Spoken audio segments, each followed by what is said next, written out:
Started out alive, man, that was the play. Streaming every night, building up the sway. But as the sight faded, I had to find my way. Now I'm hopping platforms, surfing through the fray. Got my crew behind me, yeah, we call them givers. Chillin' IRL, catching all the rivers. Farkle in the chat, bringing loss to the grind. Talking crypto games while we sippin' Jack Fine. Gives a minute, yeah, we take our time. Living in the moment, the life's a subtle rhyme. From the land down under, streaming through the night. New Zealand vibes, surfing waves day to night. Always looking for the next thrill, that's where I ignite. Community so solid, always shining bright. Rolling deep and cruising for the height. From the struggle to the stream, it's all just a game. But with the giver found, we're making our name. Jack and crypto profits, life just gets sweeter. Every view and every stream, making life a keeper. Give us a minute, yeah, we take our time. Living in the moment, the life's a subtle rhyme. From the land down under, streaming through the night. Got my heart on my sleeve, everything feels right. So here's to the journey, no regrets in sight. Each laugh and each tear, it's a beautiful fight. Keep the wave rolling, let the good vibes flow. We're the givers, together in the show. Gives a minute, yeah, we take our time. Living in the moment, the life's a subtle rhyme. From the land down under, streaming through the night. Got my heart on my sleeve, everything feels right.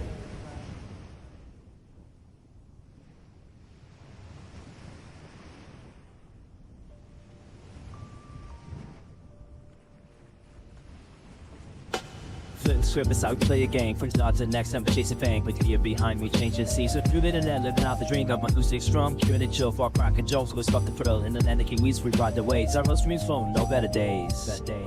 Gives a minute, yeah, we take our time. Living in the moment, the life's a subtle rhyme.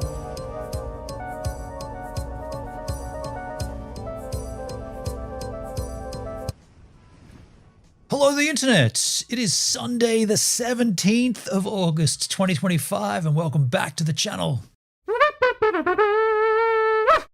And yes, I did have to check what date it was. The 17th. It comes up quick, doesn't it? The next thing you know, it'll be the 17th of October. And September even. August, September's next. Yeah, of course. Things happen. Things move on. Time moves fast. Last time we streamed, we watched, well, not last time, the time before, we watched a video from Bushmanmick. Bushmanmick? Yeah, Bushmanmick. And he was talking about the Delica and some of the modifications he'd made to his Delica. And I want to learn about his ultimate Delica van tour. This is the video. And things move on. Hey. Did I not mute my stream? Hey.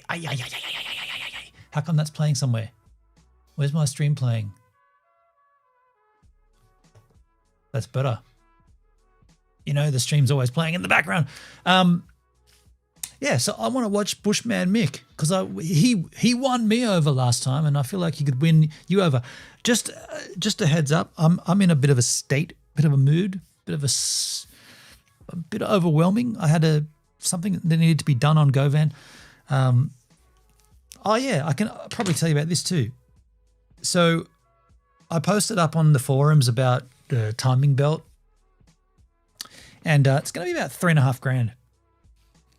Yep, $3.5 grand. There's a guy who works on Delicas exclusively, and he travels around. He's got a mobile mechanics situation, and he just hit me up and said, "Man, I'll do it. Be down in Wollongong soon. Come and meet me. I'll do it." He parks up in a car space somewhere, and he just works on vehicles. And everybody swears by him in these forums. Everyone's like, that guy's the guy, right? And it's not just random people. There's a lot of people saying that guy's the man. So, and he said $3.5 grand. I was like, wow. I was thinking maybe 1.5 to 2, $3.5 grand. So I'm going to go to my local here and ask them just what the cost of the timing belt would be to redo it, or it's not to fix it. It's not even broken. It's kind of a strange thing, isn't it? I'm changing my timing belt, even though it's not broken. It's not broken, but it needs to be changed. And so then today I was busy working on something else on GoVan, trying to put in a digital voltmeter and a digital thermometer, and I've absolutely suck with that. But I did get help from someone, and it's gonna get done. It's gonna be done, but it's just sort of a bit overwhelming, and I'm a bit flustered. And then of course I go to start streaming, and then there's works outside that are drilling holes in the walls and shit. It's going to be heaps noisy, and I'm tired, and I don't know. I'm just in a bad mood. Maybe it might not have been the right idea to go streaming or to go streaming. Yeah, go streaming to start a stream. I might have made this wrong decision. Also, I've had a lot of fucking shit with my phone last night. Do not disturb on an Apple phone. Do not disturb, right? What? When you turn on Do Not Disturb, what do you think that means? Do Not Disturb. From the hours of 9:30 p.m. to 7 a.m., I've got my phone on Do Not Disturb. Yet we checked this last night. It doesn't work. Someone was calling me. Every single time she rang, the phone would ring. Every time she'd text, it'd come through. I'm like, I've literally got it on Do Not Disturb. It's obviously a software glitch, right? But it's the simplest thing. Like, of all the things that Apple could mess up, that one there is the simplest thing. Do not disturb. What does that mean? Nothing comes through. Now, there is a security or a safety feature where if someone rings you twice in quick succession, they obviously have an emergency. That should come through, right? Sure, that's fine. That should work. I'm asking you to do not disturb me from the hours of 9:30 till 7 a.m. I'm setting it up on my phone. I'm putting that on, and then it just didn't work. And I got so angry last night, and it went through till midnight, and I was like, fuck. And then I got this thing on my head. I feel like I've got a scratch up here or something. What have I done there? Got a scratch on my head. You know what else is really pissing me off? I don't even know if I want to tell you this, but fuck it, there's no one here anyway. This really pisses me off. I got a notification in Facebook for a memory from 15 years ago, and before I'd even looked at it, I'd seen an avatar of my ex. I've been avoiding, and I've been consciously never, like, from the moment we broke up, or not the moment, but once it was all done, I've never, ever, ever looked her up. Never searched anything to do with her. I don't want to know about her. In fact, one time I was in Adelaide, and a friend of mine was there, and he just, something popped up, and he said, he said something like, I don't even want to repeat what he said, but he said something about her, and before he'd even said it, I was like, no, and he'd already said it, and I was like, now I know that about her. I don't want to know that. I don't want to know. As far as I'm concerned, this person ceased to exist. And thank you, Facebook, for reminding me of a thing that happened 15 years ago. I'm not upset about the reminder of the thing. I'm upset that it brought up comments by her that when I looked at it, I was like, and I've already seen a picture of her. So in 15 years, I've tried to not see her, and there's a little picture of her. And it's the tiny little avatar. It's enough just to go, really? Really? What's the point of those memories, Facebook? If I want to go down memory avenue, I'll go down. I don't want you to tell me to go down memory avenue. Yo, H-Man, how you doing? How you doing, Hendrik? Sorry, I'm a little pissed off at that. I'm angry because last night was just the Apple iPhone. Like, of all the things the iPhone messes up, do not disturb, like the simplest feature. You turn that on, and then nothing should come through. But it doesn't work that way. You end up having to do all these other things. You got to set up this other rubbish.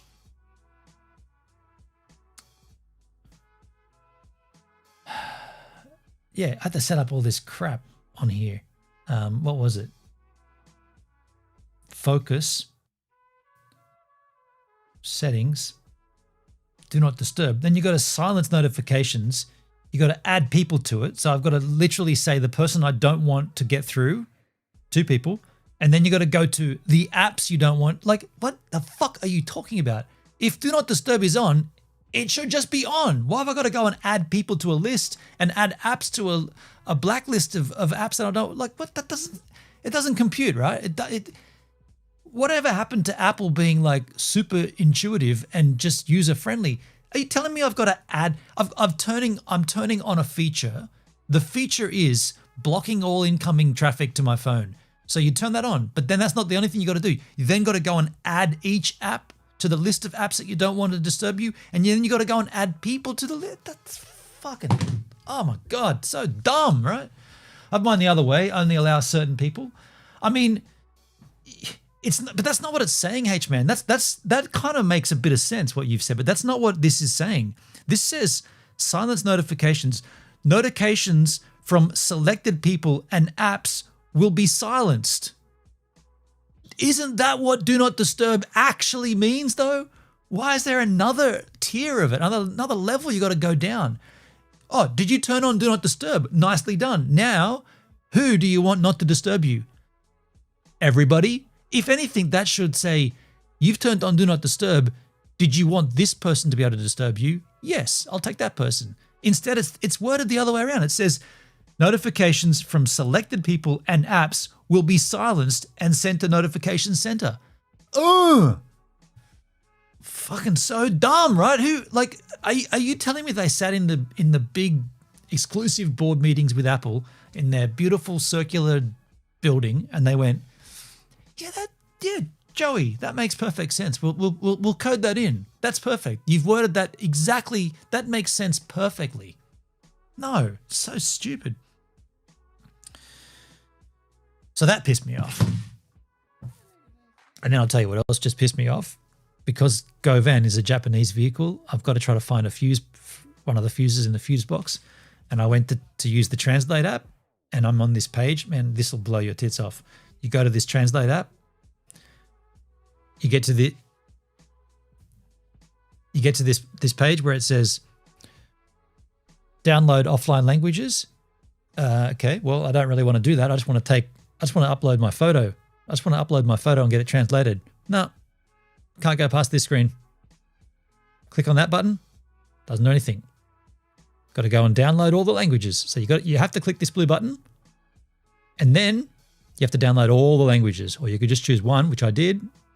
I chose Japanese, and it's not there. See there, Japanese? I'm doing this backwards. It's very tricky. I've already chosen that. I've already downloaded Japanese before, yet it's stuck in a loop. Downloading it again. I use Google Translate for that. No language downloads. To upload an image though, because I want to upload the image of the fuse box and just have it translate it. Fuck, I'm really shitty. Like this is me in a shitted off mood. Like, and I don't really have any right to be angry because I got helped today for over an. Cue the drilling in the holes in the walls. Of course, they've got to be doing it right there. All the time in the world to do this, and it has to be done at 3 p.m. when I go live.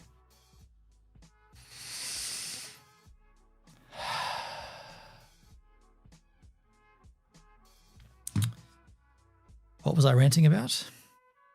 Google Translate. Also, while I'm here, uploaded my great AI generated video. Uploaded my awesome AI generated video to YouTube. Got a massive 7 views. Beautiful. Yeah, really tripped the algorithm up with that one. That's 7 views. That's 2 more than usual. Nailed it. You've done really well with this YouTube thing, Gives. You used AI to help create a video and run via script for you and plot out a shot list, and then you edited it exactly to that, and then you uploaded it to YouTube, and then you got 2 extra views. Big round of applause. You've really nailed down this stuff with the YouTube. Then my air conditioning, when I turned it on, for some reason it shot out cold air, not hot air. Think I could work that out on this remote? Not very easily. Not very easy what that means, right?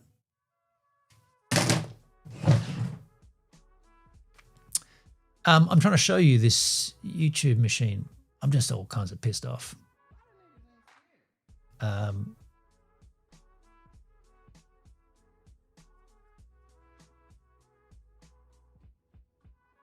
can I get rid of how can I change my mood here? I'm super pissed, super annoyed. Something's tickling my eye. Go to YouTube Studio. First 7 hours and 26 minutes of upload of this video. 12 views. 12 views. 12 fucking views. Thanks. Really got a handle on this YouTube thing, haven't I? I'm really doing really well here.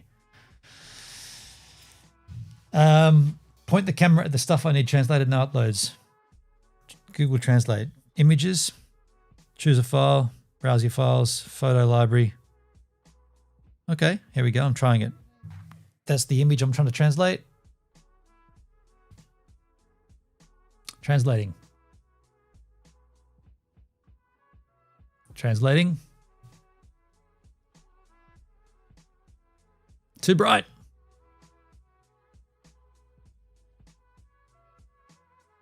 Haven't been on YouTube today yet. Thanks, man. That'd be one extra view. I appreciate that. Has that translated? I can't see. It has. And low battery warning. Awesome. What else can go wrong? Low battery all of a sudden. I guess I was on the phone for an hour before on WhatsApp. Okay, that worked, Hendrik. Thank you, man. I need to find the cigarette lighter or a better one. I don't know.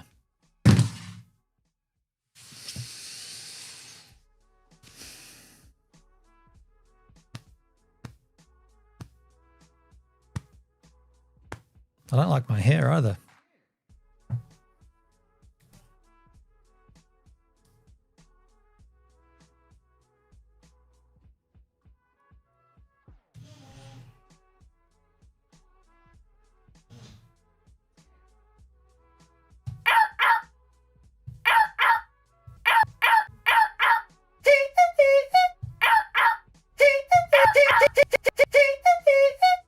Is this making me feel any better? Not really.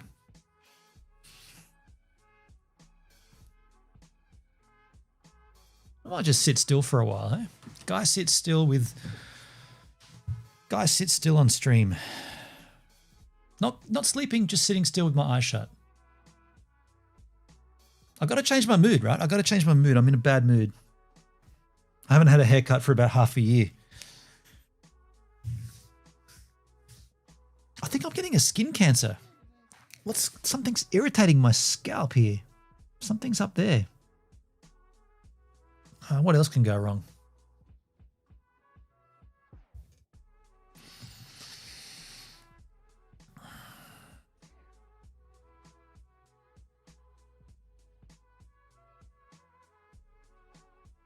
I kind of like this tune. Should we listen to music? I was going to watch this Delica video. Do we even have the ability to do this? No. Cap games. I haven't done one in so long. I don't even have the setup. I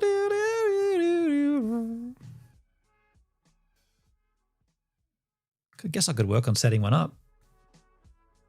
No. I'm not going to be setting up anything on a stream because I know it's not going to work and then I'm going to get flustered and frustrated.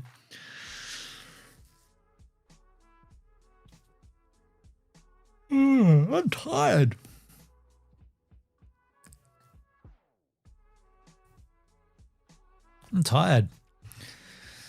Tired, cold. Might get drunk. Would that be a good idea? Probably not, right? Probably wouldn't be a great idea to booze up. Oh, probably best to have a coffee. Actually, coffee will perk me up. Coffee would perk me up. Probably should do that, right? Have a coffee. That's probably a good idea.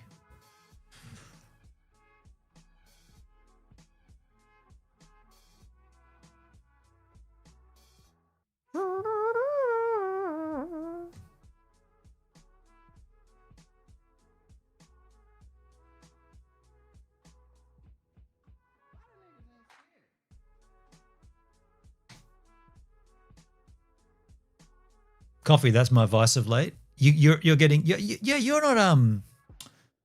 not boozing anymore, Hendrik. You haven't had a drink for a while. By the way, did you hear from Shiloh at all? Did you? Well, I didn't check. I don't really go on Facebook too often, but I didn't check. But I don't think she responded.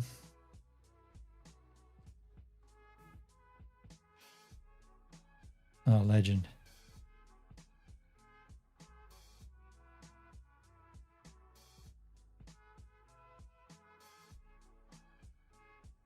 Just got to respond to this.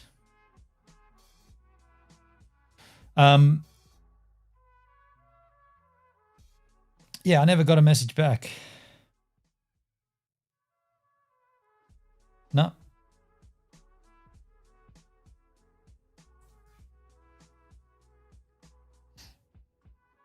Shiloh Rose. Wait.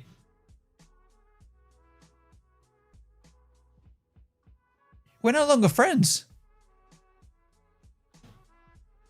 Says add friend, 2 mutual friends. Add friends? What have I done wrong to Shiloh? Add friends, mutual friends, Hendrik and Doug? Are we not friends? What have I done? What the fuck? What? Look. Add a friend. What have I done to Shiloh? Fuck, man. Every time I go to do anything, I fuck something up. I don't know what I've done here. She's unfriended me. Awesome. This is one of those kind of days, eh? Where next thing you look around and there'll be a car coming right at you and there's nothing you can do. It's just going to plow you down. What did I do? What did I do to deserve that? Like, I mean, it's just Facebook, but it's been with me from the fucking beginning. And on random, I just get an unfriend. All right.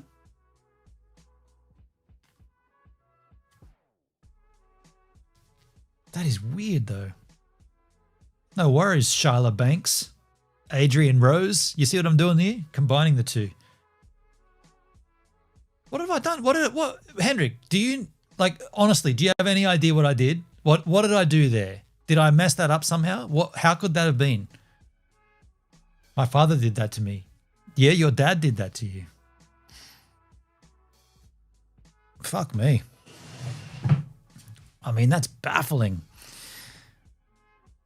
I don't know. I don't know either. Let me see them.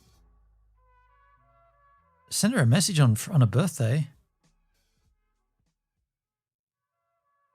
Wonder what I've done.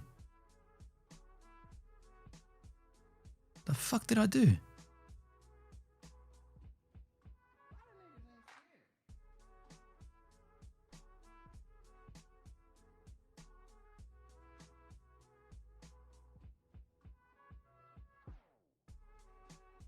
I don't know.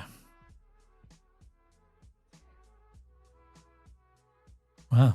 There you go. I'm going to go and grab a coffee. I'll be right back.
Well, let me turn that off.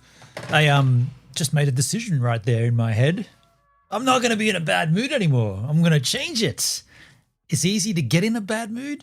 Should be just as easy to get out of the bad mood. I'm out of it. I'm done with the bad mood. I'm moving on. The mood doesn't control me. I control the mood. How do you like that mood? Take it. I'm winning. I own myself. Nothing else can rule me. I rule this roost, motherfucker. I don't often use that word, but I'm needing to do something that's going to be drastic. And the drastic thing is that I'm changing my approach, my attitude, my approach to everything today. I am controlling myself. Let us move on. We could play Stinky from the Bibster. No, we're going to watch the content. I'm not going to try to set up a music stream. I'll do that myself at my own leisure time. Let's move on. The Delica van tour from Bushmanmick. This guy's pretty rad. I like this guy. Let's see what he's got for us. Bushmanmick. Play skis. Bit loud. Queensland, mate. The land of earthquakes and sunshine. We're in HD. Ooh. Yeah, Bushmanmick, you go, boy. Welcome everyone, Bushmanmick here, Aussie Nomad and Outback Explorer. Today, I'm going to be taking you guys for a tour of my Delica van over here. I'm going to be showing you the insides, all the modifications. What's the latest with this lack track? Spoke to James at Solo Shot, what day is today? Sunday, probably Thursday. And he said, sorry, man, I'm going to speed that up for you. It's been 2.5 months. He knows he's done wrong. He just said, no, I'll get them onto it and I'll get back to you. So it's such a good device, man. Like it's worth getting it fixed. Mind you, it's cost me $50 each time to ship it back to the States, but it is a good machine when it works. And yeah, I'm looking forward to it coming back. A whole lot of equipment and some of the things that I carry as well. If you're interested in knowing more about the mechanical side of things, I've got another video called the Mitsubishi Delica Ultimate Guide, which speaks all about repairs, maintenance, servicing, the underbody, the motor, and all that stuff. You should check that out as well. If you're new to That's the one we watched, and that's the one that got us excited for this channel. Make sure you subscribe for more Delica and Outback adventure content. All right, so one of my favorite modifications in Gypsy Van is my swivel seat. Now, this is quite a common modification on these Delicas, and it's basically just one of the seats that used to live in the back that's been slightly modified to suit the bolt pattern of the passenger seat here. Now, this seat, I can obviously still rotate it back around the normal way when driving. It really does create That's pretty cool. A much more usable space. Of course, I could never do that in mine because there's a bed right there. In the Delica. That's what I love about it. It gives me a bit of a lounge room, so I can just sit here and hang out, do my work, have something to eat. As you can see, I've built a wall here. Yeah. And that accommodates a lot of equipment for me. Things that I need to get to quickly. My drink bottle, a coffee cup. I've even got a little swivel here. Here. Magnetic mount for my phone. Dimmer switch for my light. Pretty rad. And of course, one of my very handy fans. That's right close to his head. What's that noise? That's just chopping my ear off. Don't worry about it. Fans. I only use these ones, Kafamro 747s. I love them. They're the best. Got my EPIRB here for emergencies. Never had to use it so far. And a whole lot of artwork, you know, things that I've been given all around Australia, from Darwin to Cooktown and so on. Australia. Always handy headlight and charging facility up here. USB-Cs and A's for my phones. And so on. Dude, awesome. Hendrik, this is quite the setup, but it's also quite cluttered, right? It's pretty. And by the way, his use case is different. My use case is specific for live streaming. His case is more about living in that thing, but it's a small vehicle to live in. So put an amplifier on there and floodlights and stuff for my winch.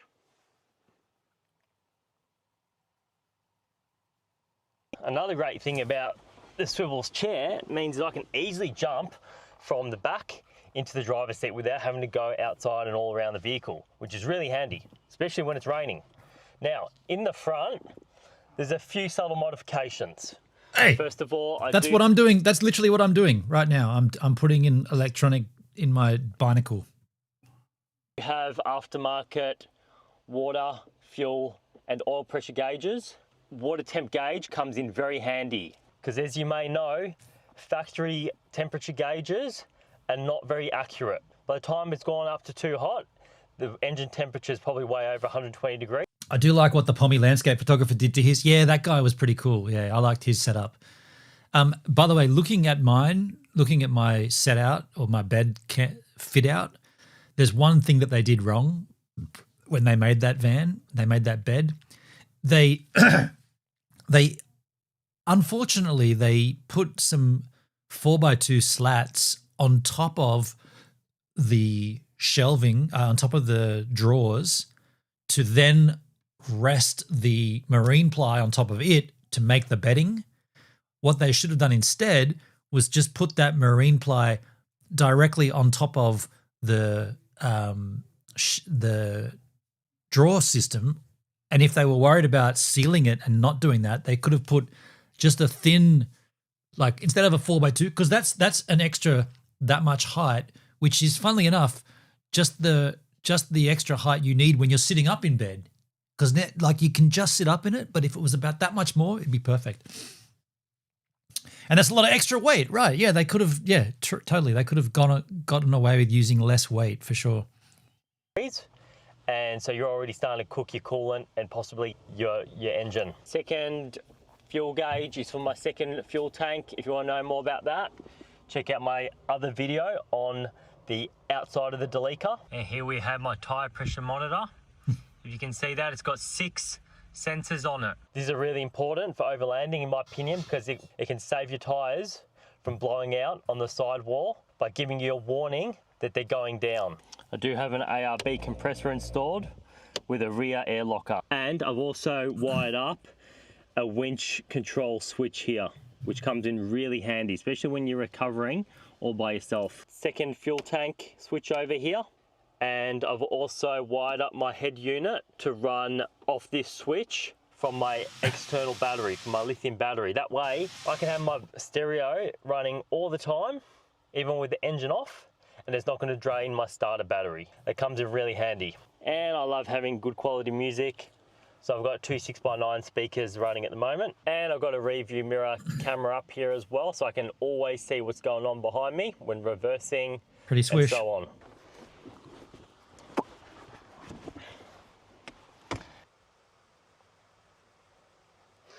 All right, over here, I've got my very handy lighter, and I've also got my very important silky saw for chopping up coconuts and tree branches and so on. I speak a lot about this in my last video. If you're into bush tucker and eating fresh from the land, check out my last week's video. Oh, and of course, I've got a little curtain here for a bit more privacy. If I want to close up my sleeping area, I can just pull this across. As you can see, I've got heaps of storage in here. One of the main reasons for that is that I've made a sacrifice with my bed. The bed is smaller than a single. It's only about 75 centimeters wide. Whoa. In doing so, it's allowed me to have more space. What about the ladies, man? What about if you meet a lady? You can't even fit on that yourself and you're going to try to bring someone in there? That's horrible. Yeah, you've done that wrong, Bushmanmick. Along here, I've got my fridge here, which I put some wheels on so I can just easily slide it in and out. This means that while I'm sitting here, I can just pull my fridge out like so and use it as a table. Also, obviously I can get access to it when I'm standing outside. It works really well. And then I've just put a really simple latch there. Easy. Now, about the fridge, funny thing happened a few days ago. It started malfunctioning. Uh-oh. It's a National Luna, 60 litre. I've had it for 3.5 years. If my diagnosis is correct, it started a gas leak. So that's going to the service centre as soon as I finish this video. I wouldn't highly recommend this refrigerator. It has been great up until now. The thing I love about it is it does have 2 zones, so I can have fridge and freezer at the same time. It is quite a narrow and tall fridge, meaning that it does fit into this space quite well, with enough space at the rear and one side for ventilation. Large majority of the space under my bed is taken up with tools. And I've got these slide out drawers which carry Wow. a lot of tools, spare parts. This is basically all my spares back here, oils, lubricants, and everything else for my vehicle. I love using these Milwaukee toolboxes which connect together. If I'm working on something, I can take them outside. They've got sills on them, so if it rains, that it's not going to get wet inside. They're great.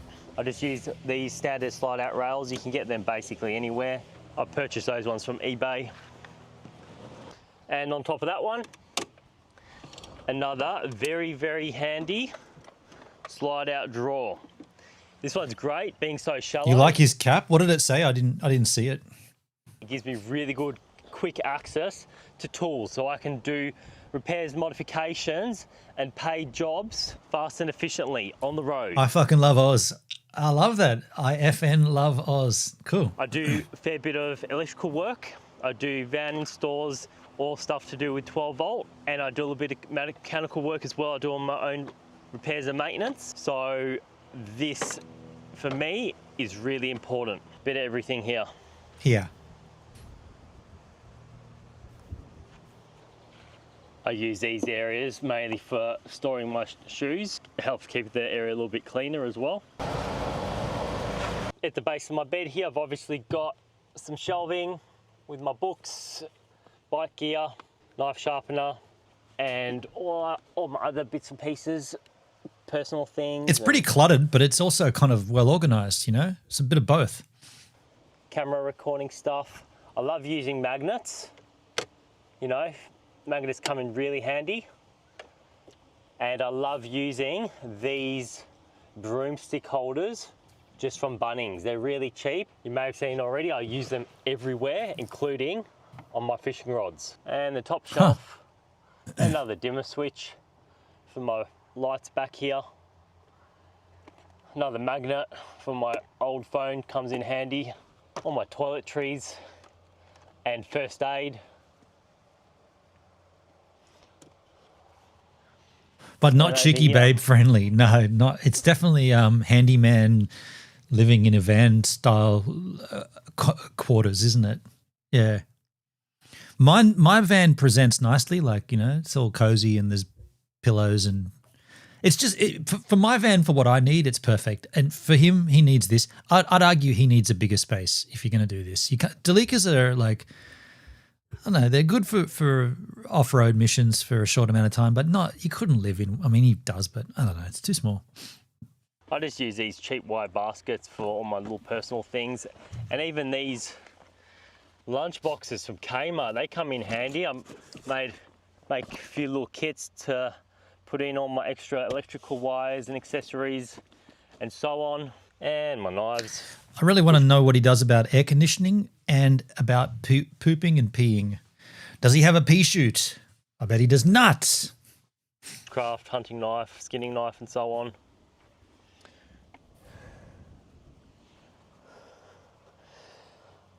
I'm a fire performer and I make my own fire stars. I've also used those broomstick holders here and just fabricated some aluminium mounts to the original bolt holes for the old original grab handles that used to sit there. You might have noticed a lot of this slotted angle steel everywhere. Now this stuff is really handy, I love it. You get it from Bunnings. It's not too expensive. It's pretty light. It does come in 2 different gauges. The thickest stuff I've used for the drawers, where you need a little bit more stability and strength. So good thing about it is it's steel, so it's magnetic, which comes in really handy. Also, because it's slotted, you don't really have to drill as many holes because you can usually match them up, and you do buy a packet of nuts and bolts that slot in there, which Meccano makes it set. really easy. I've used this all around the van and I highly recommend it. Now, next to my tools, I've got an esky box with all my fishing gear in it. And then under here, I've got more spare parts, hoses. I've got all my gear for making fire spinning staves and a little bit of fire spinning fuel. And then right at the back there, you can see that stainless steel box there. That's my water tank. I'll go into that a bit more later on. Cool. Back here, I like to put the things that I don't use as often. For example, my axle stands, funnels, some recovery gear, and a few more tools and bits and pieces. Here.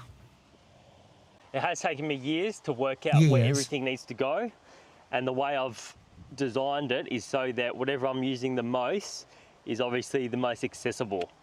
And this is where I love just hanging things, magnetizing things, and clipping things on so that you can easily get to things without having to move other things.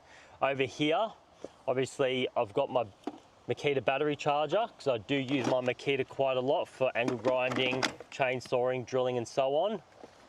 Toothbrush and toothpaste. I wonder if he's going to tell us about, like, how does he wash his clothes? Like, does he have a washing machine or something, or what's the crack there? Which is actually just an old holster for a torch, and I've even make use of these Boss cans.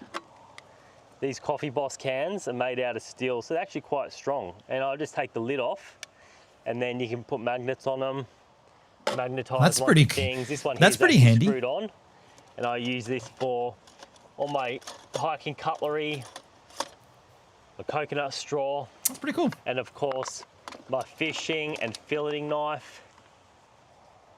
And I also love making use of these really cheap bamboo boxes that you can get from Kmart, Big W, Bunnings, and even other stores. I've seen them at like variety stores and so on.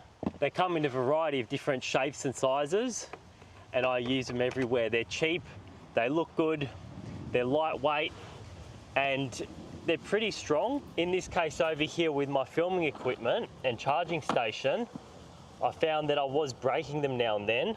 So I've actually just reinforced this one with a little bit of aluminium angle and polyurethane type of Sikaflex glue. And this area here comes in really handy for charging all my camera gear, drone and that. And down here you can also see I've obviously got a airline with a switch, so I can use my air gun either for doing jobs or even just for also for cleaning dirt out. Nice, dusting. Air gun comes in really handy. When I'm doing my servicing, obviously clean out my air filter to fill my rear diff oil up. I can also just change it over to one of my chucks for inflating my tyres or my rear airbags.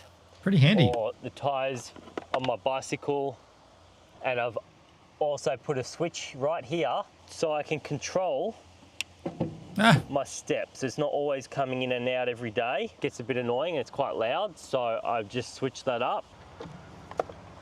More fishing gear that I use quite a lot. And I see one issue with that switch. The door has to be open for you to use it, which isn't necessarily a problem because you always open the door to use the step, but yeah, I don't know.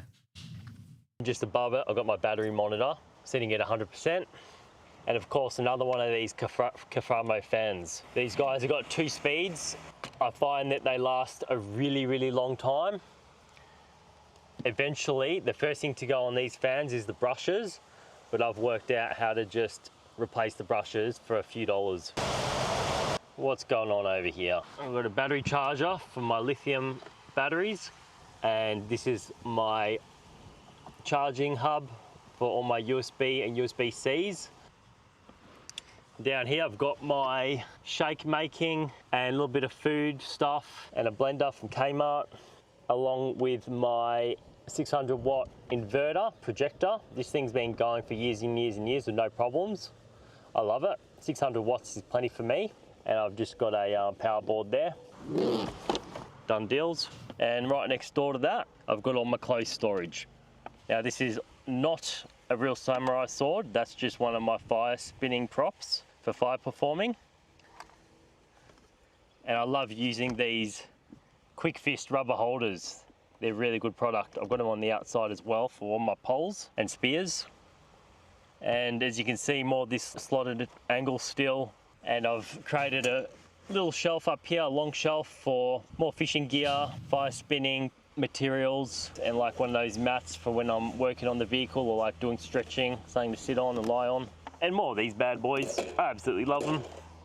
My fire spinning gear. A lot of you guys know that I do a lot of fishing. So for me, it's really important. He wants to mow the lawn and go fishing. I have my fishing rods already set up, ready to go. More broomstick holders from Bunnings. Does he have solar though? He must have solar on that thing, Hendrik. I mean that.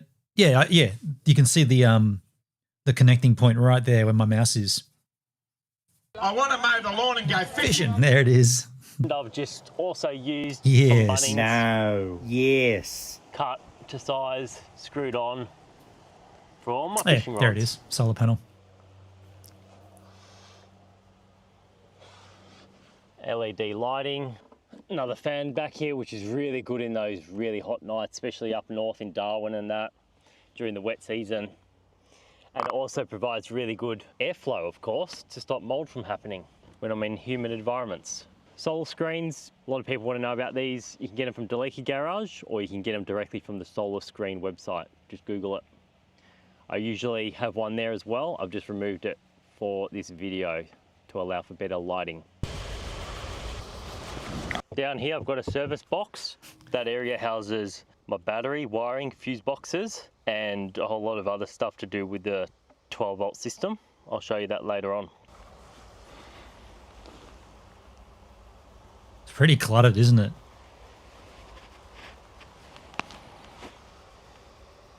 Whoa. That was weird. Feeling a little bit hungry. Let's make some lunch. We're getting a little. We might be going a little too heavy in the internet here. Drop it down to 1080. To the kitchen. And just like the rest of my van, my kitchen's also built to be quick and efficient. I do most of my own cooking, so I need everything to work very, very quickly and efficiently. Boom, just like that. And we're on. This one slides out as well. Got a little bit of a table there. All my pots and pans right here. Look at that, that's a horseshoe that I picked up somewhere along the way. More of those bamboo boxes, all my utensils. Obviously more of that, slotted steel, and I just use bungee cord. It's cheap, it's light, it's easy to replace. I love these things as well, retractable things for lighters so you don't lose them. I use the organic type of dishwashing, hand wash, because I'm out in nature all the time. I don't want to be polluting the environment and putting harsh chemicals into the ground, into the river systems and all that. So I feel like It's funny when people say that. It's like, yeah, I'll drive this 3-ton diesel guzzling vehicle up and down the coast for 3 years, but I definitely will not use any detergent. No. You know, it's like, okay. You do that if it helps you. You do that.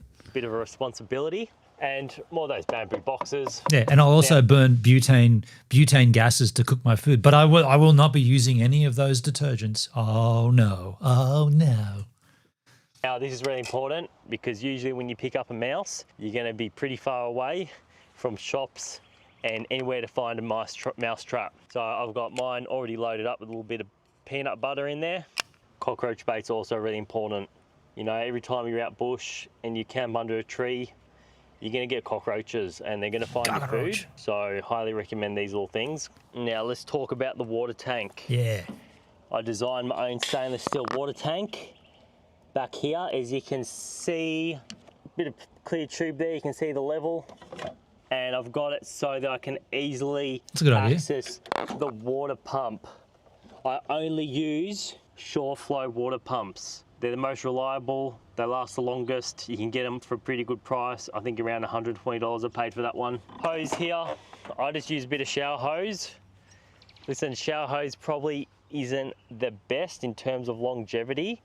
I have gone through a couple of these hoses already, but I just love them because they're flexible and they're just easy to use. And for the water head, I just use these ones from the irrigation section in Bunnings. I love using Bunnings stuff because Bunnings are everywhere almost. So when things go wrong, you can just do refunds, replacements, anywhere in the country. Bunnings is the go. And of course the on-off switch for the water pump, a little bit of gas storage back there. Oh, and did I say the water tank carries about 120 litres? Whoa. And the fill up point, That's epic. in case you haven't seen my last video, it's just over here. I've cut a hole and done all that. Another really handy little thing I've made is this drying rack and extra table area, which I mainly use just when I'm washing up my dishes, and then I just chuck them there to dry. All right, what's going on over here? So as you can see, I just got my backpack there hanging. That comes off easy for quick deployment if I need to go bush, go on a hike, if I'm bush camping somewhere. Now that's out the way. You can see what's going on over here. Yeah. Real simple. A lot of my food storage is just still in one of these tubs. And the reason I went with that is so that I can remove this and get to my electrical box back here. If I ever need to replace fuses, do any maintenance repairs, anything like that. Really important. Pretty basic kitchen setup, all the usual stuff. Oh yeah, my compound bow and arrows as well. What the and hell? then over here, I've just created another shelf with that really He's got the same battery charger I've got above that basket there. He's mounted it to the wall. handy slotted steel. I love the stuff. It's just so good. And I've just made a little fruit box. You know, it breathes pretty well. It's made out of like a material. Got plenty of fruit in there. And I've also got a charging station here. Here. Victron again. I love Victron. They work really well. They've got really good warranties, 5 years, extendable to 10. I've never had a Victron product fail on me. So I do a lot of electrical setups, electrical work on the road, and most of the time when someone comes to me at a campsite with electrical problem, their batteries are usually flat. So my system is set up and capable to charge another whole battery without any problems. So that's something I do quite often. So I can just carry a battery or put it on the ground, charge it up for them, and get them back up to 100%. Nice. And A little bit down of here cash in my for him, I charging guess. Station with all my cables and extension leads and recovery shackle. I've got my ARB twin air compressor, which is not only running that air line to my air gun, but it's also running an air line to my rear diff for the rear diff locker. I do plan on putting a small little shelf right here to put probably all my spices and smaller kitchen things, which I haven't got around to doing yet. Now I find that as good as the solar shades are, the one on the back, it's always coming off just because obviously, you know, gravity. So I find I've got to take it off quite often, clean it because the oil does get up there, clean all the oily bits off and then re-stick it on. Probably every 5-6 months I've got to do that, no biggie. As you can see, that's not standard. I've changed that. I've just put on a piece of galvanized steel and also just made a little towel rack here with a bit of bungee cord and so on. And one of those dimmer switches for my handy light. And I've got some fancy lights here as well. They work sometimes they don't. Oh, they're working today. A little bit of a party vibe going on there. Party. And even these things, these are funny. This was for the festivals and the parties. Yeah. Party vibes. There's my lithium battery. I've got 150 amp hour Solar King, works really good. I've used them in my truck as well, and my brother used one in my old Delica as well. And so far I've never had any problem with the Solar King 150 amp hour battery. And there's my solar controller. It is vented to the outside, so the back of that is actually open, so it does get good ventilation. And I've got my Red Arc as well. I'm using a Red Arc 25 amp charger, charging off my alternator. With my 12 volt systems, I don't like to use one charger for the solar and alternator. Number one, it means that it's working very hard all the time. Number two, it means that when it goes, and it will go sooner or later, you're going to be without any power. At least this way, if one goes, I've still got the other. I think that's really important. Oh, and there's a third reason. Also means that if I'm driving and it's sunny, then I'm getting charged from 2 different sources instead of just one, meaning that I charge up a lot more efficiently. There we go, guys. That's the basic tour of the inside of the van. Now, obviously, there's a lot of gear inside, and I don't want to go into every single little bit because we'll be here for hours. But if there's anything you want to know more about specifically, Where do you poo? you'd like me to Where do you poo? Where do you pee?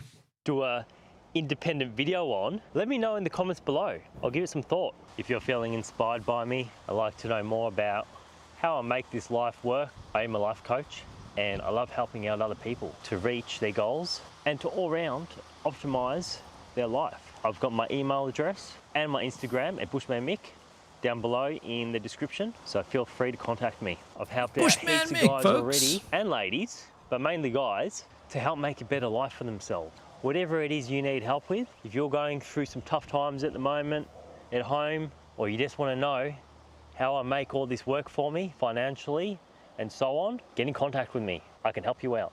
If you're new to the channel, make sure you like and subscribe. There you go. And make sure you check out my other videos too. Bushmanmick, folks. Go and give him a subskis. Love from Thailand. My favorite video. Love you, bro. Such a well-appointed van. Love that there's a bunch of stuff, but it's not cluttered.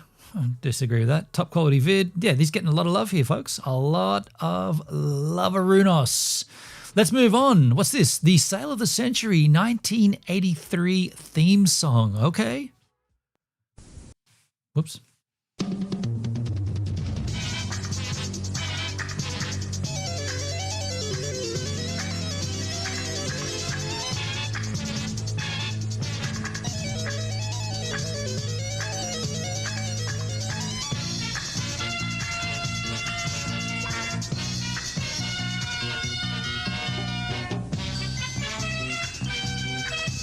Wow.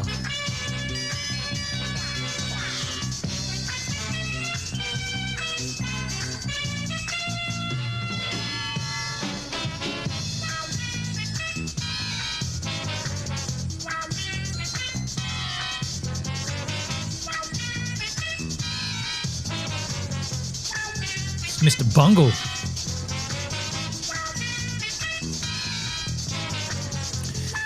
I do not remember this, Hendrik. I remember the show.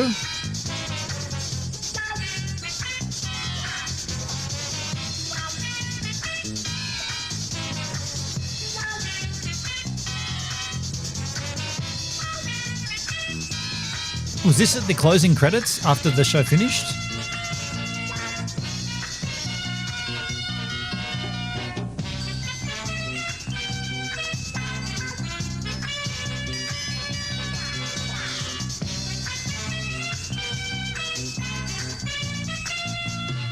Yeah, I remember the show. Tony Barber. Yeah.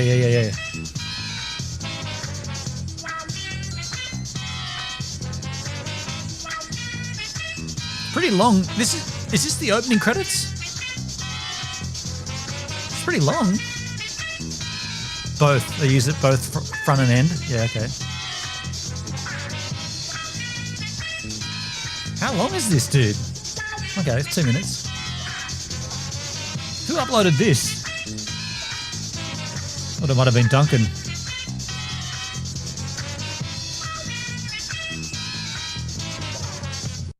Wow. Full on.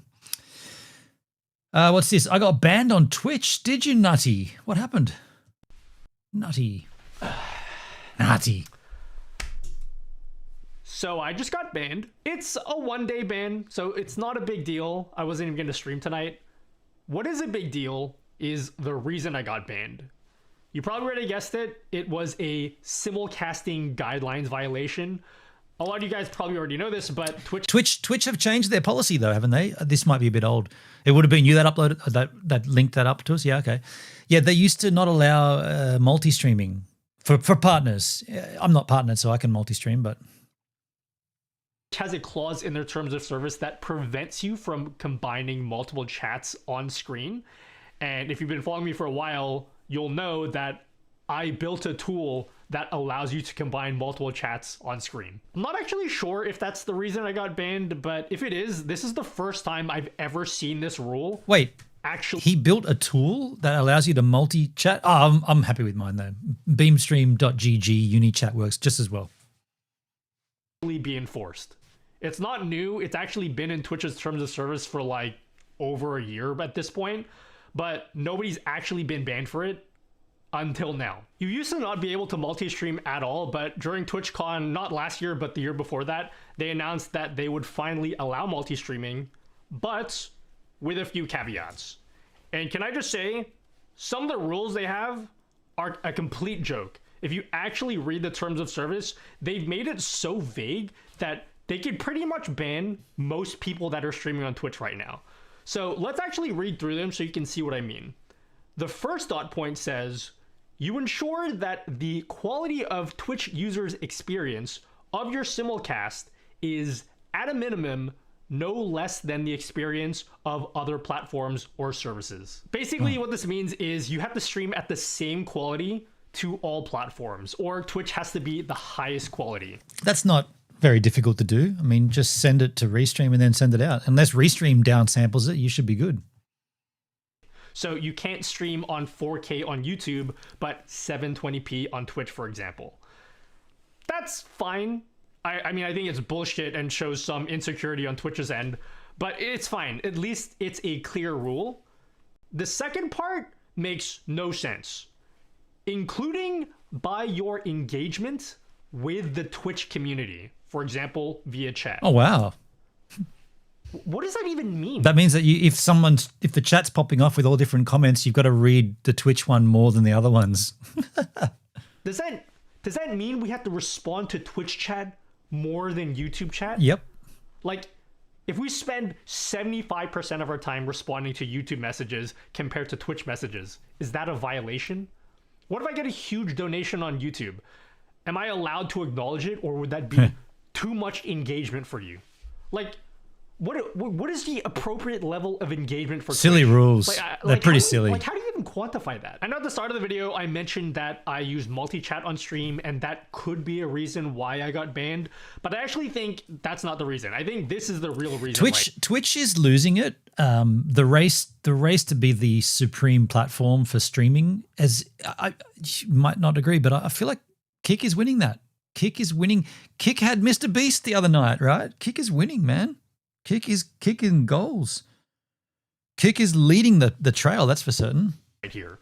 Last week, I went live on TikTok, and I did the whole setup on stream so you guys can actually see how I go live on TikTok with OBS, which I plan to make a YouTube video explaining how that's done. And during my stream, I asked my TikTok viewers to give me some gifts so I can test some of my TikTok alerts that I've been building. Gifts are basically TikTok's currency, kind of like Twitch bits, but at the very TikTok least, fans. Kitch is catching up very fast. I reckon it's surpassed. My suspicion is the actual act of asking for gifts, which is like revenue on a different platform. That's actually the thing that got me, because there's no way that I got suspended just because I was talking to TikTok viewers too much or thanking too many super chats on YouTube. That would be insane. But again, this is Twitch, so like we really have no idea. After people found out I got banned on Twitter today, someone actually reached out to me. I'm not going to mention who, but I got tipped off that Twitch actually might be cracking down on people that have. Hell, do you see a Twitch Formula One team? No, I haven't seen the Kick one either, but I'm assuming you have. Kick Formula One team. Yeah, right on. Kick channel in their Twitch panels. I have no idea if this is true, but supposedly dozens of streamers last week got a warning from Twitch. But whatever the case might be, this all just feels like a huge unforced error from Twitch. They really should just allow multi-stream instead of being hostile towards streamers that actually want to be on your platform. Like, I've been one of the biggest supporters for Twitch, despite all the times that they've shot themselves in the foot for no reason. Like, last week, I got roasted by the entire Kick community because I made a crappy joke about Kick streamers. Like, I actually want to be on Twitch. I'm like one of the few people that actually still supports Twitch. Like, it just seems like the consumer confidence in Twitch Salba Kick. Okay. at an all-time low, and it's shit like this that just adds to it. Just remove the clause in your terms of service, and then maybe you'll gain a little bit of support back from your viewer base and the creators that actually want to stream on Twitch. And you know what? While we're talking about equal stream quality across all platforms, you know what? I actually agree with that. I agree with Twitch here. Let's give all streamers the ability to rewind. YouTube does it. Kick does it. Let's give everyone the ability to rewind so the user's experience can be equal across all platforms. Fair point. And don't charge us money because they don't charge you money to do that on Kick and YouTube. How about this cringe right here? You should not provide links or otherwise direct your community to leave Twitch for your simulcast on other services because we value the community on Twitch and the integral role community engagement plays for all Twitch users. Wow. This is the only point that kind of makes sense. I mean, if I'm being as charitable as possible to Twitch, you know, like cringe aside and this whole we care about the Twitch viewer experience, like ignoring that stuff, like it makes sense that Twitch doesn't want you leaving to go to YouTube or leaving to go to Kick. They want to retain your viewership. So, you know what? I get this point. This next one though, this one's insane. You cannot use third-party services that combine activity from other platforms or services on your Twitch stream during your simulcast, such as merging chat or other features. Wow. As this excludes or limits the Twitch community from the entirety of the experience of your live stream. This is the one rule that most people know about already. If you stream on Twitch and YouTube, you are not allowed to show your YouTube chat on stream at all. Fuck that. I can't even begin to describe how stupid this rule is. According to Twitch, showing YouTube messages on screen is somehow going to exclude or limit the Twitch community. Literally so how? Dumb. I don't understand this point at all. In so what way dumb. does showing YouTube messages on screen exclude the Twitch community? What does that even mean? If anything, showing YouTube messages on screen lets your Twitch viewers know what, like, they're included in the conversation. Like, imagine I'm talking to someone on YouTube, like, hey Steve YT, and then someone on Twitch is gonna be like, who's Steve? I don't see a Steve YT over here. Like, I just don't get it. But you know what's even worse? The wording here makes it sound. But you can't mow the lawn and go fishing over on Twitch. I've always said, and I'm pretty happy that this is the way it is. Like, I think that you should be able to watch the content wherever you want. You know, like if you want to watch it on Kick, watch it on Kick. You want to watch it on YouTube, watch it on YouTube. If you get a better experience on DLive, go over there and watch it. If you want a Mayunis, go to DLive. If you want to trigger the alerts, go to Kick. If you want to watch it on beamstream.gg, watch it there. I love being able to just not have to bow down to these stupid rules. Now, obviously, these rules are only applying to like affiliates and partnered up streamers, which I'm not. But if I was ever to be offered a partnership, I'd have to be really very, very careful about those terms. Like, you can't even show alerts on stream.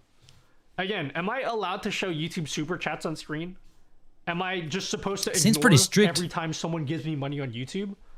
What about Stream Elements donations? Stream Elements donations, that's technically activity from other platforms. What about Patreon? I made a widget that shows whenever someone joins my Patreon. Like, am I allowed to do that? It's just so vague, and it makes it possible for Twitch to ban basically whoever they want because pretty much every streamer is using some kind of external or other platform on their stream, whether it's like for donations or like merch alerts or whatever that might be. I'm not saying that you should take away your Stream Elements donation links. Like, obviously Twitch is not going to start banning people that use Stream Elements. That would be... Is he still on Twitch then? Elgato Products Nerd. Here we go. Twitch. Let's see if he's back.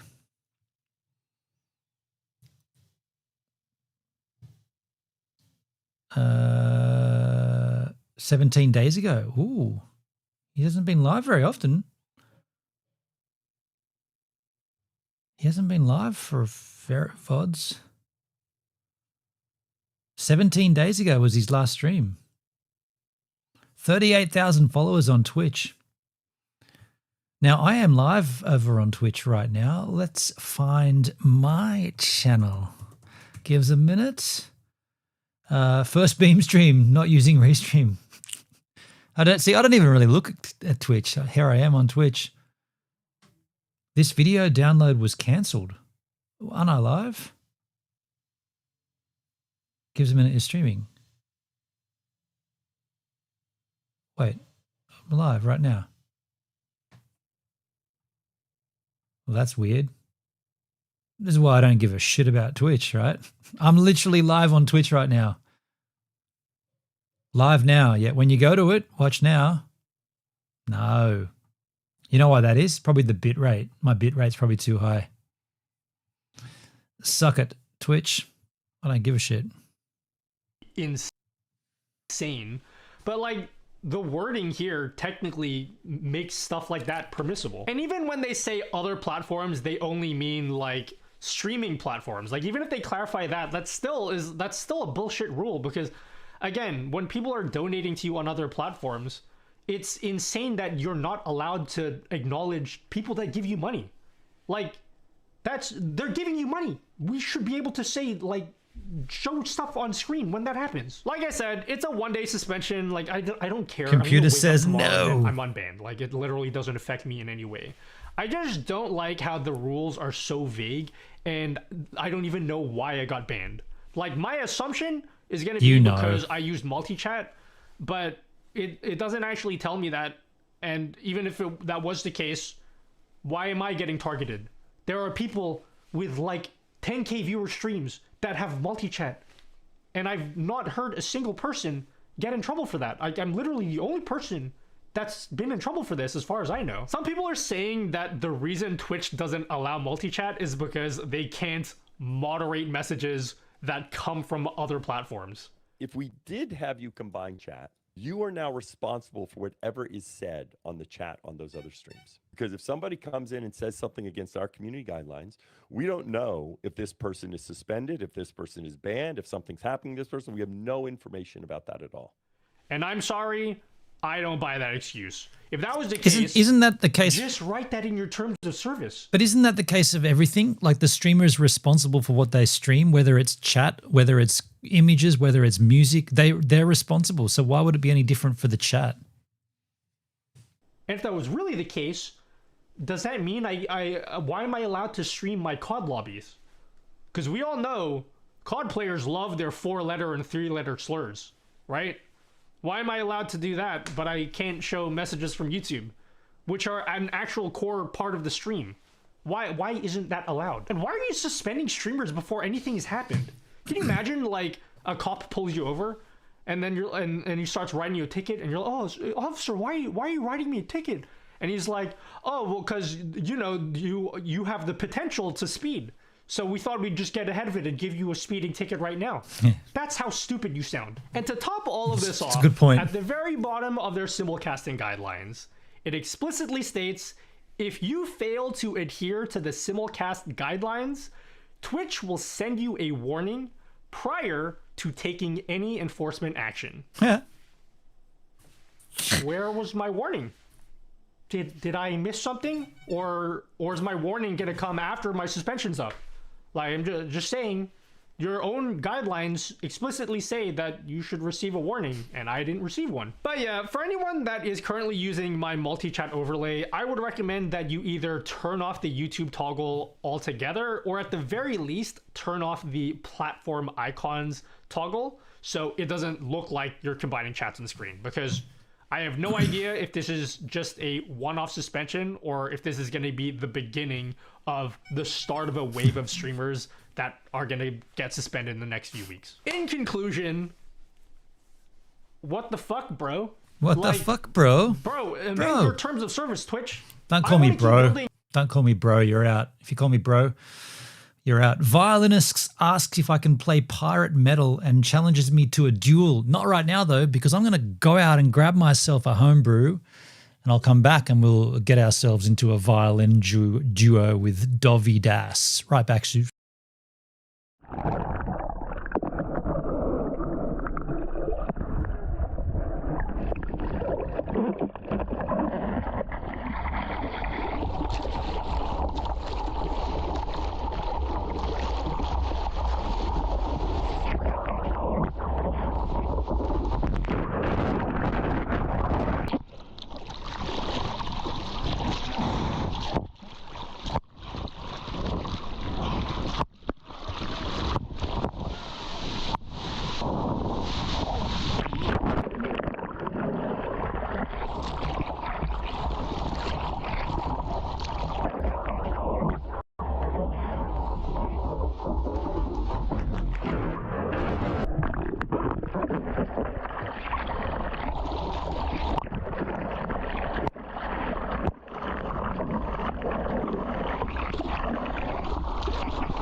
All right.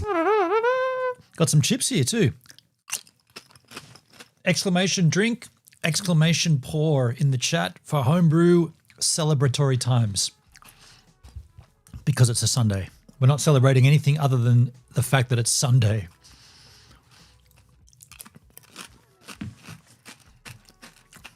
I can't wait. Can I wait for someone to type in exclamation drink in the kick chat? I can wait. I'm looking at you, Hendrik, seeing as though you're the only one here. It's cold back here too. Can I put this on? I can't really put it over that, can I? It's got to be under it.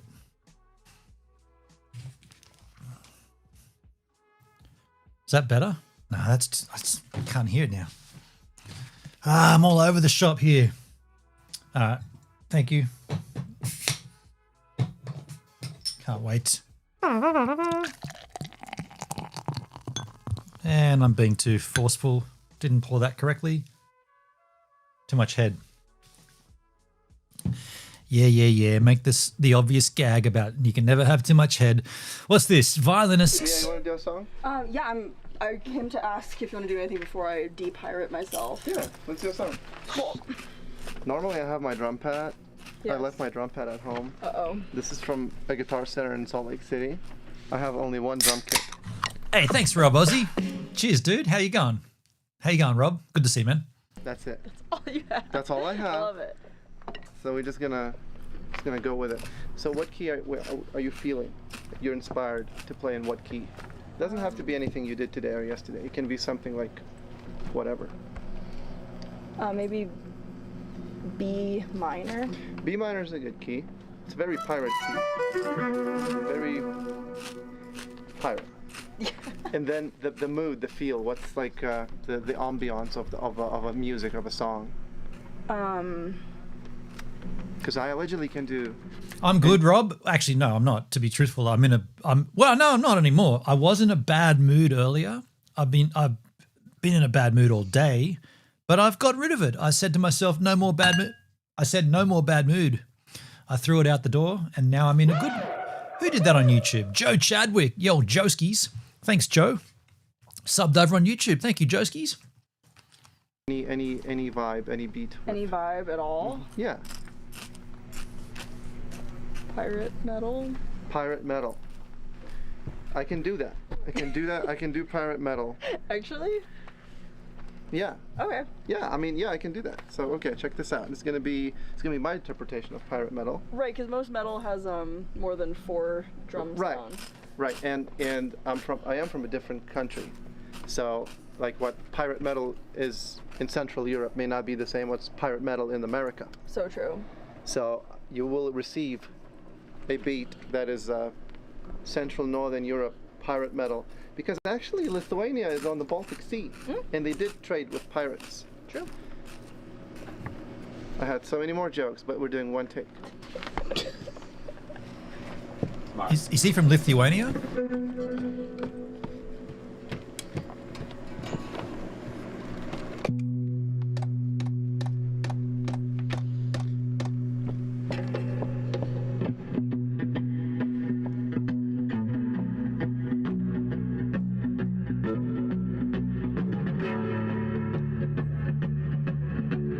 Okay, I'm feeling That was inspiration. really cool. Yeah, everyone made a jazz face at that.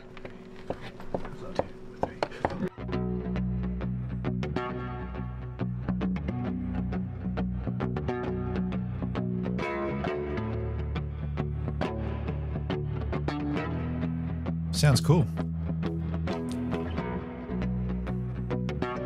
I think we're getting a direct feed of the audio though.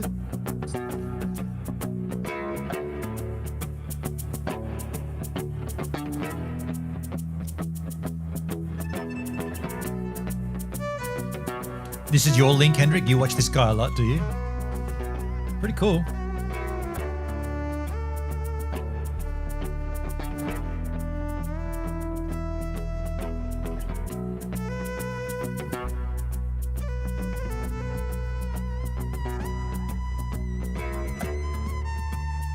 Be nutser.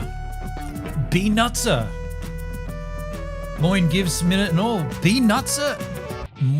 Moin? B Nutzer just followed? Is that Perdsky? Perdsky, are you following with a new account over on DLive? How you doing, man? Only you come in with Moin. I'm assuming it's Perdsky.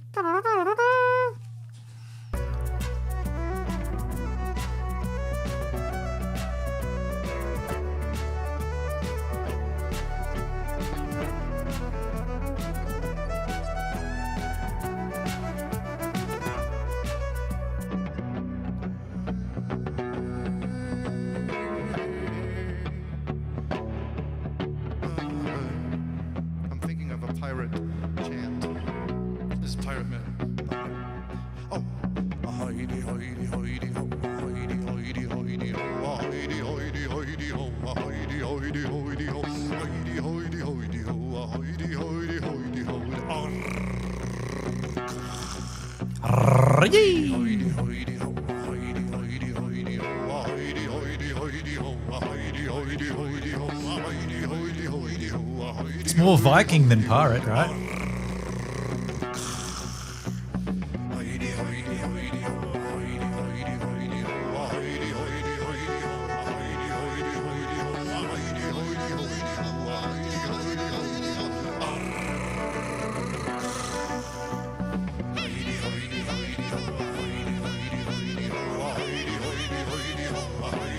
Totally Viking.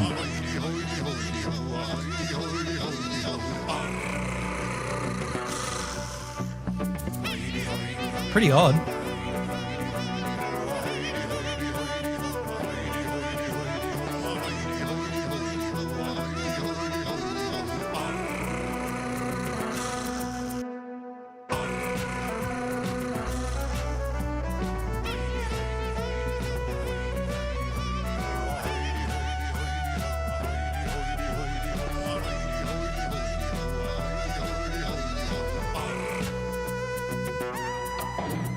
He kind of looks like one of the dudes from Battlesnake.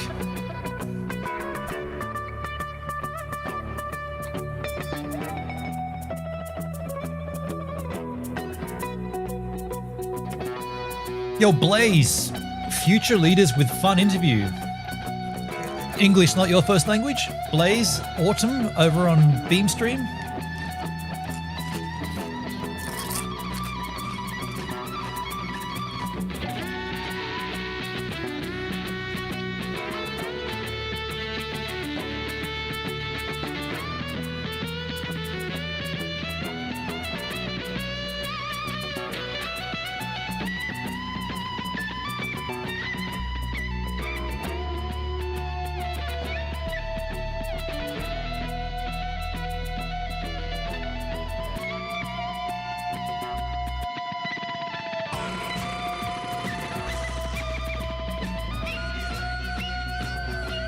Wait, is the violin doing that lead or was the guitar?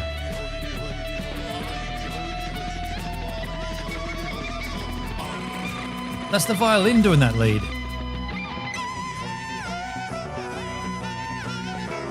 That's weird.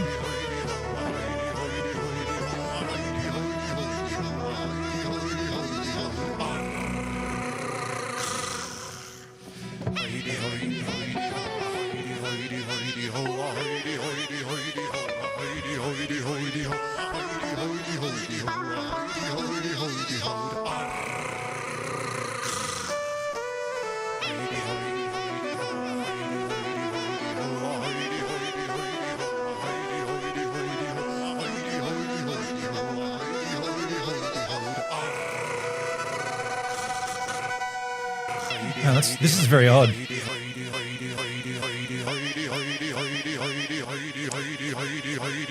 I'm not really feeling it, to be honest.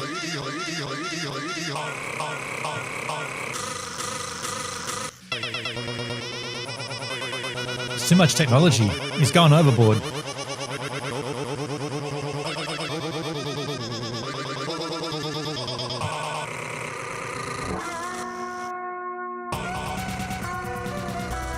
Yeah, I'm not. It's only halfway through too. I'm not feeling this at all. I kind of want to see how it ends though.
The year was 1705.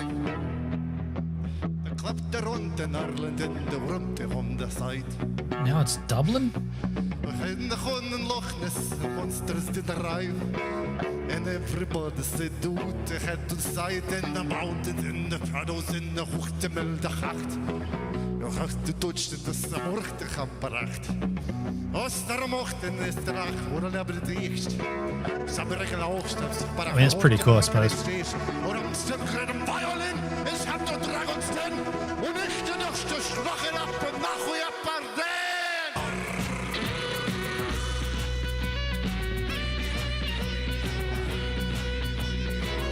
Is that PewDiePie? Right there, PewDiePie. PewDiePie!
He has got quite a good setup there, that's for sure, Hendrik. Yeah. And so the burn the pirates in the Loch Ness to the Raven, the big ship and cannonballs and porters in the bay, and tried to flush the toilet, but the water didn't run. And Steven climbed on top and he fixed the water run. And then we can That eye contact's a bit concerning. And the griffin baked the salmon and wait the salmon's den, and the Loch Ness and the monsters. And every now and then. Sword fight made.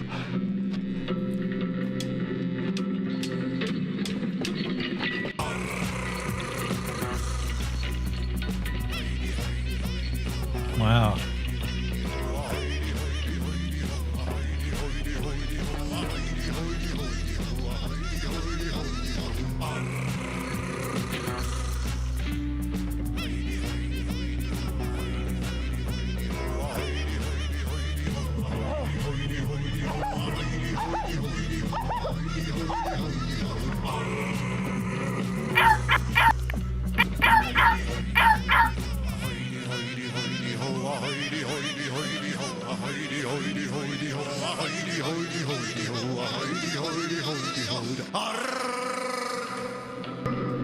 I bet she regrets saying yes to this. That was actually spectacular. That was actually PewDiePie's not impressed. really That might have been the best thing I've ever freaking seen. insane. This was one of the best performances. I like it. We're definitely not getting our deposit back. I know, there was like watching back there. Oh really? Is that what you're pointing at? I thought you were just saying the neighbors are gonna be mad. actually, No, they were entertained. They were doing videos. Really?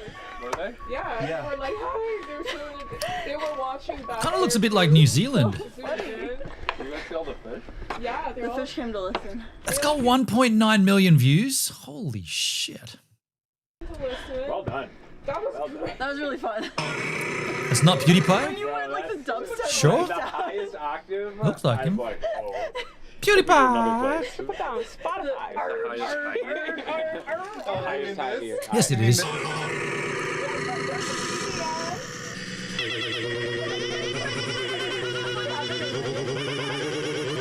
Too much tech. PDM. Too much tech. So funny. Right, right. That was amazing. I had a Scottish accent again. That was the same. And I looked, you know, and I looked in the monster. Loch Ness lekker. Er een potato. Potato, sour cream. Potato. And the pirate that was swinging was showing on the kill. And everybody say now into the battle late. And right on the Ireland shore with Claren by my side. It's with an accent, no one's gonna get it. Okay, links in the description, thank you. Wow. I don't know what I thought of that. I didn't. It's really funny. I didn't think it was that great. I feel like sword fighting, okay. It was a bit cringy. How a B2 Spirit works. This is the B-2 Spirit, designed as the tip of the spear in strategic bombing operations. B2. It is a deep penetration bomber intended to pave the way for the B-1 Lancer and ultimately for the massive Cold War era bomber. Hey, made in The Boeing USA. B-50 I was cringing the whole time. Dude, I'm glad I'm not the only one. I found that pretty poor, pretty horrible. I didn't like it. I did not like that at all.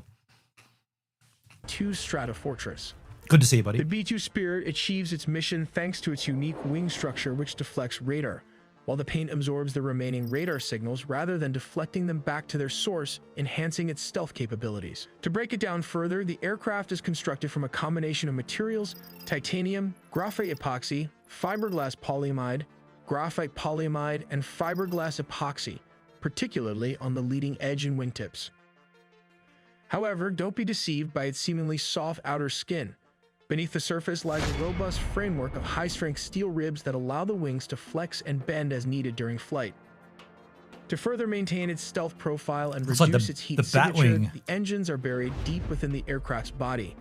They draw air from the front and expel only slightly warm air, which prevents this heat-seeking missiles from locking onto the aircraft due to its minimal thermal signature. After 3 decades, the US has sanctioned the newly developed B-21 Raider is significantly smaller. When placed side by side along with an average human, we can notice the difference in size. The new B-21 Raider is expected to utilize advanced stealth technologies to further reduce its radar cross-section, increasing its survivability against modern air defense systems. Moving to the B-2 Spirit's cockpit is compact, with the commander and pilot seated side by side. Interestingly, the aircraft is equipped with ejection seats. When in an emergency, the protective covers pop open to allow the crew to safely evacuate the $1 billion aircraft if necessary. Inside the cockpit, That's an avionics expensive systems are ejection. present. These I was going to include say crew this. control That's an expensive ejaculate. Ejaculate. system, an attitude display Got the unit, word wrong. weapon control systems, and a terrain-following radar. Together, these technologies enable the pilot and co-pilot to navigate and operate the aircraft even in darkness or regions with blind spots area. Speaking of blind spots, you can also look for sources using this tool here for hidden news not seen on the internet. What the hell? You can get more than 1,000 digital news outlets. Spare me. Israel from Boeing. Hendrik, I did not send this, but we had some flying over here in the Talisman Sabre exercise. Oh, you really? This aircraft? Wow. News reports that 68 sources are covering this story. 6 lean left, 9 on the center, What and the hell? 11 leaning right. You'll find the fact news outlets. This is an ad. Nation of Change, $2 billion deal. F-15 fighter. This compares 50% off their unlimited deal. Holy shit, that's a All big in the ad. video ahead. A little history about the B-2 Spirit dates back to the designs of revolutionary engineer Jack Northrop, who invented the flying wing aircraft. Are they noisy? This design was first H-Man? introduced in the Very year loud? 1949 as the LB-49. I imagine they'd be pretty noisy. Unfortunately, it was rejected at the time, but Northrop's fly-by-wire technology laid the foundation for advances in stability systems. These systems allow inherently unstable aircraft like the B-2 Spirit to be flown like conventional aircraft. Let's take a look inside the B-2 Spirit Fly frame by structure. wire. What does that mean? At the front is the composite wingtip. This section comprises the ribs of the outer part of the wing. Both integral fuel tanks can hold approximately 167,000 pounds, which translates to about 75,000 kilograms of fuel, which is a significant amount. Just a small comparison, this aircraft's fuel reserve can fill up 2 tanker trucks, making it an insanely gas-guzzling machine. Moving further back, there is another section of the fuel tank. It's very quiet. These fuel Oh yeah, tanks it's were stealth. Of specifically course, designed of course, to dude. penetrate deep into I don't know why. I just assumed it was noisy, but if it's a stealth aircraft, it's got to be quiet, right? Yeah, true. There's one right next to Russian me. territory, about 6,900 miles, which is around 11,000 kilometers. Furthermore, it can travel double that distance deep into enemy lines while avoiding radar detection, thanks to this rotary air refueling system that extends all the way out, as shown here. This maximizes its range to 12,000 miles with the Boeing KC-135 Stratotanker and allows it to remain airborne for 44 hours. That is almost 2 days in the air, which is a remarkable engineering feat. All that fuel are consumed by these 4 General Electric F118 turbofan engines, each with 17... Looks like a paper airplane. Yeah, it looks like the kind of aircraft a kid would design and be like, that's not going to fly, dude. Would you look at a boomerang and get it wrong? 1,300 pounds of thrust. Let's take a look from the side profile. As you can see, it has its engine buried deep in the airframe, with an S-curve in front and behind. This is how it reduces its heat signature. Air is sucked by the fan rotor as it draws in, which undergoes powerful compression in both the low pressure and high pressure compressors. As the air enters the combustor, this is where fuel injection occurs.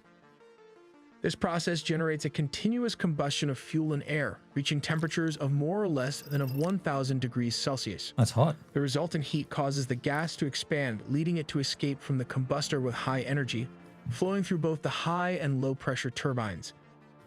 Causing thrust. As a consequence, the turbine blades rotate. The energy liberated by this process drives both the compressor and the fan, thus producing thrust. Yeah? Just a reminder. How did I know that the word thrush was going to be in there? Thrust, not thrush. How did I know that was coming? Blah, blah, blah, blah, blah. Generating thrust. Thrust.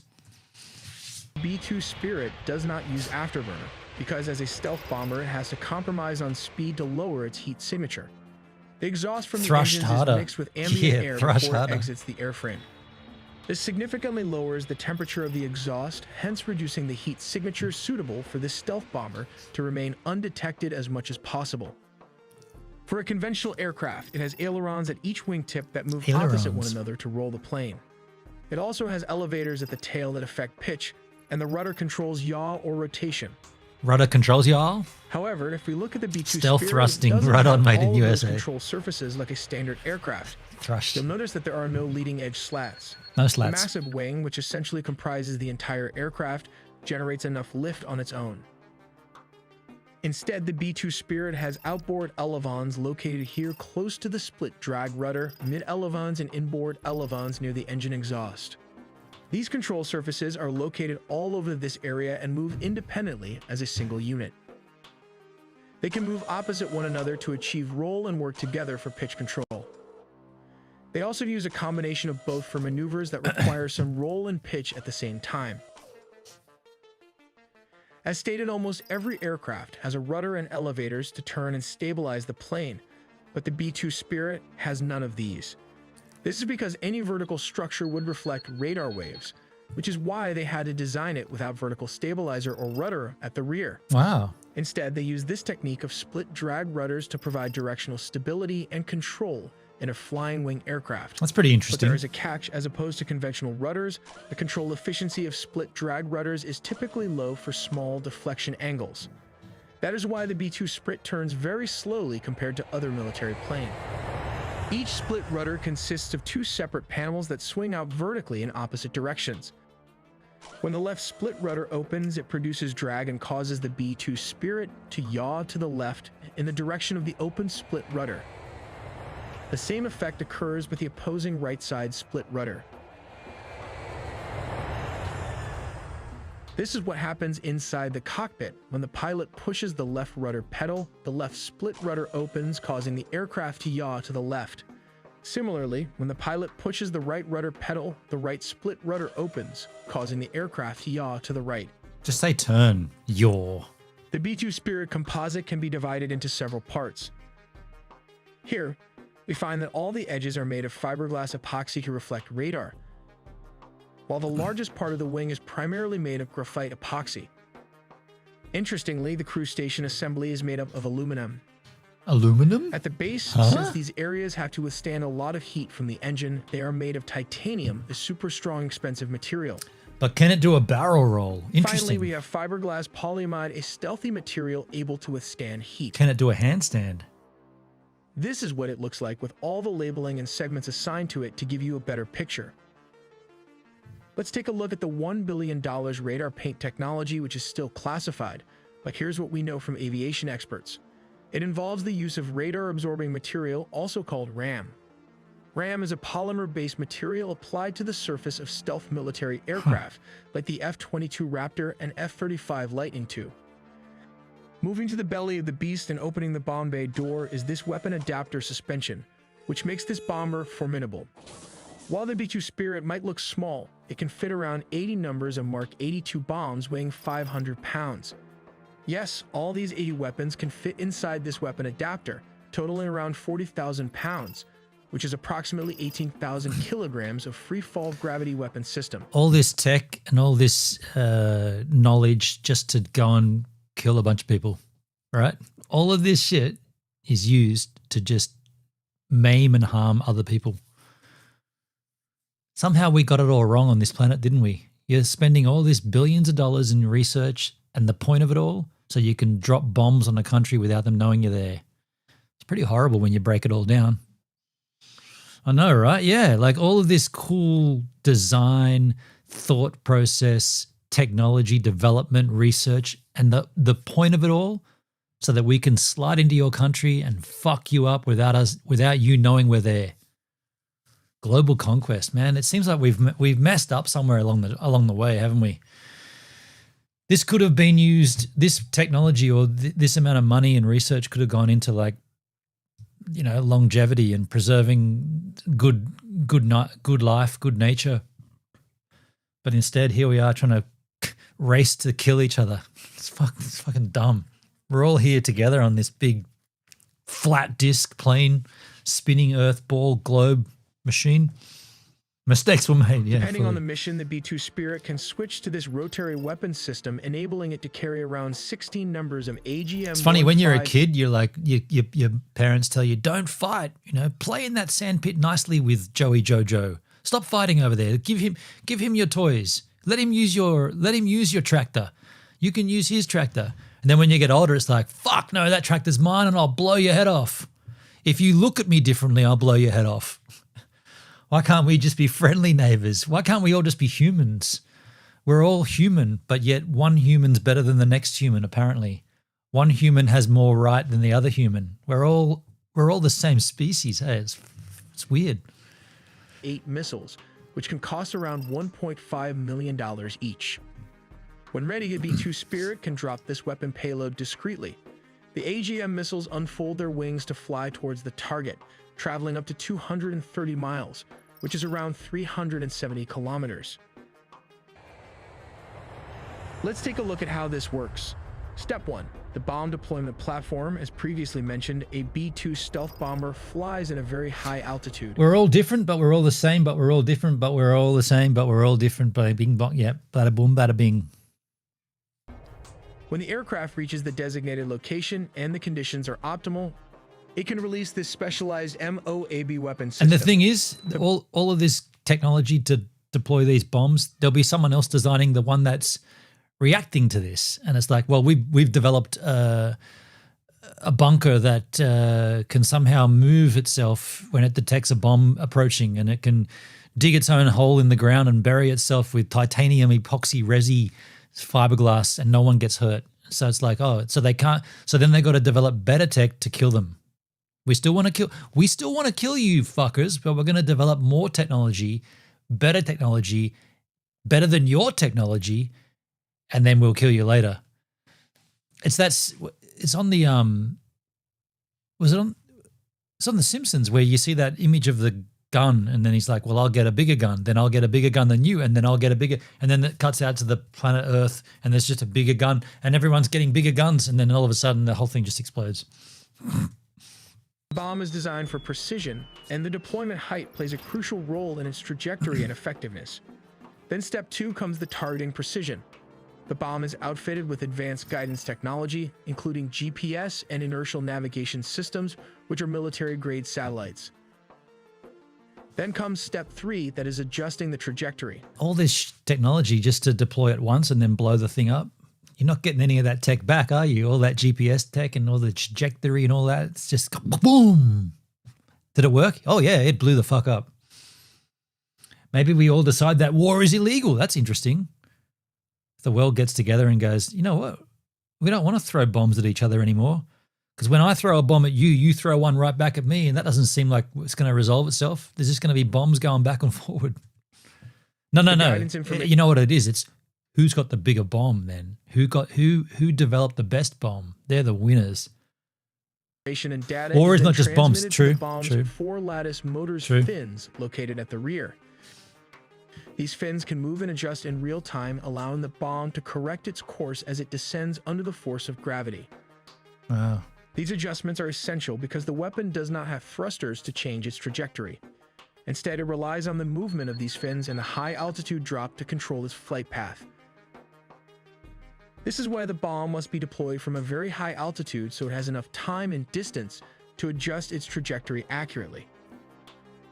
Here comes the most difficult part, that is step 4, impact and penetration. The bomb, known as the Massive Ordnance Penetrator, weighs approximately 30,000 pounds, which is around... You know what that looks like? You know. Looks like a big-ass bomb. What do you think it looks like? Come on. Around 14,000 kilograms. When it reaches its target, it strikes with immense force, designed to penetrate deep into hardened structures, such as bunkers. The energy upon impact allows the bomb to bury itself over 200 feet into reinforced concrete, ensuring it delivers its payload precisely where it is intended for maximum effect. Yeah, you've really got to get those humans that are hiding deep in the soil. Those humans, they've got to be got. But why do we need the B-2 bomber when we have the B-52 Stratofortress animated in our recent video and the B-1 Lancer? Let's take a look at how this works. Why do we need them? We need them to kill people. People are pricks. We got to kill all the people. All the people have to be killed. First line attack involves the B-2 stealth bomber moving in to destroy high-value air defense systems like the famous S-400 Triumph and other surface-to-air missiles, effectively disabling them by using its stealth technology. Stream Deck quit. Next, the B-1 Lancer flies at a very low altitude towards enemy targets to take out older anti-aircraft guns and missiles. This clears the way for conventional aircraft like the B-52 Stratofortress, which can then sweep in to destroy any critical infrastructure without facing anti-aircraft threats.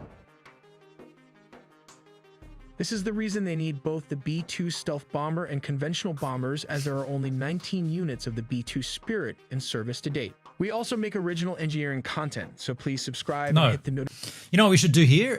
Just to get back into a more of a healthy approach, let's wrap the stream up with another episode from The Tipsy Panda. This is a channel from Baxter's friend. Well, I always say Exalian, but that's not how you say his name. You say his name Shaylin. It's got an X in it though. We're up to An Icey Land Part 3. Why don't they say that I've watched these? We've watched 3 of these episodes. Refresh your trousers. Oldest. Okay. Oh, by the way, I learned a little information about Zalian.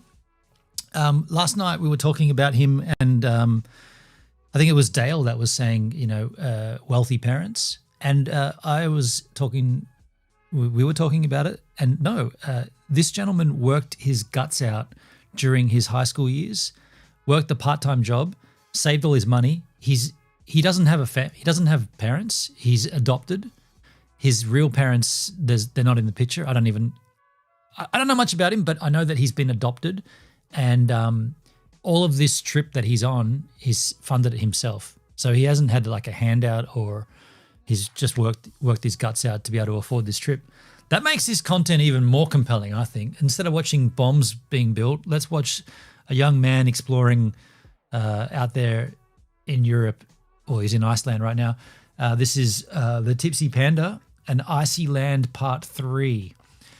4 months ago this was uploaded, and he's only had 62 views on it. So he's better than me on YouTube, I can tell you that.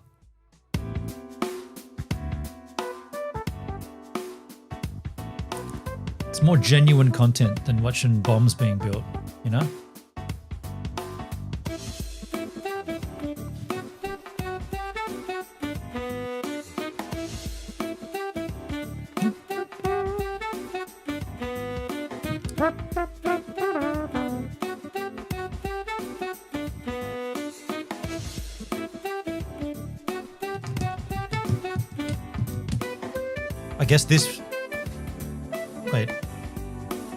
I guess this one's not going to have any talking.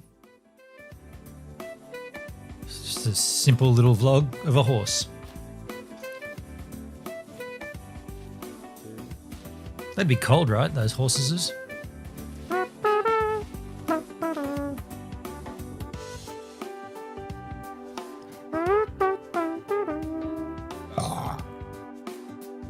That's it? Wait, that's the intro. Look at that for a Christmas tree. Oh, Tannenbaum. So I think it's about -4 degrees Celsius, and at this temperature, none of the batteries work properly. So True. the camera that I'm filming on has to be the action camera, because my other camera doesn't work well in the cold, and it's very fragile to rain and snow. So this is being filmed on the action camera. And even I noticed with my phone, the battery just goes down like a rock. It doesn't last at all. You have to carry around a power bank, and even the power bank can't fully charge your phone properly. All the batteries, all the cameras, everything isn't working properly, and even it takes 3 or 4% maybe to video for a minute. Keep the batteries in a hand warmer. Made in USA, I keep them in my pocket, close to your body when you're in a cold climate. But yeah, you're right. Hand warmers are good. Wow. The blowhole, mate. So it explodes a bit. That's pretty cool. Kayama. Must be like a release of gaseous buildup. The earth just Pretty hard farted. I just farted. Wow. Reminds me of her. Reminds me of Her. The film Her? What are you talking about? Reminds me of Her.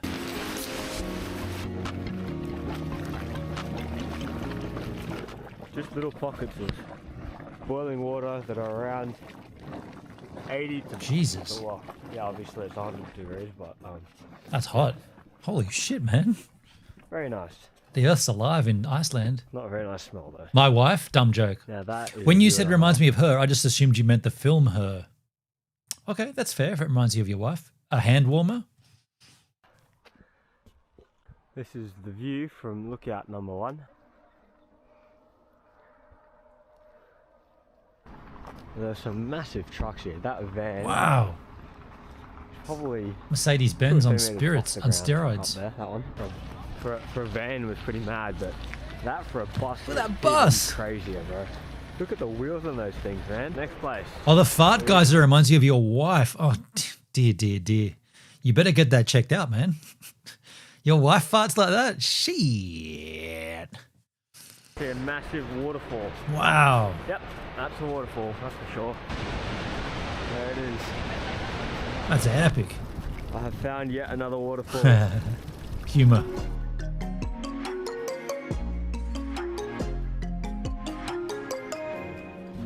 Wait, why are there lights in there?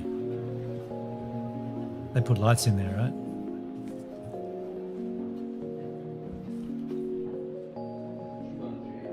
Okay, guess you wouldn't see anything without lights. That's it? Ah, Tipsy Panda. I mean, we were watching one each time, so that's all we have on that particular install. I'm going to wrap things up here, I guess.